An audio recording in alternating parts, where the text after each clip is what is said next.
การเมาฮักของคนฮักเมาอยากบอกรักเขาแต่ไม่กล้าโน้เราได้เพียงแต่แอบมองเขาตรงนี้เรื่อยไปเกิดการเมาฮักเพราะรักข้างเดียวเขาไม่แลเลี้ยวมันเศร้าโน้ใจเมาฮักคนเดียวในใจไปก่อนนะเรา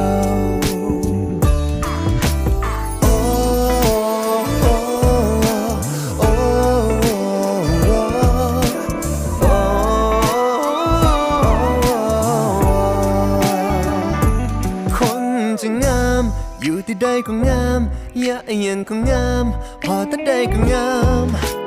บ่มีภัยนิยามงามอย่างน้องห้องว่าจะได้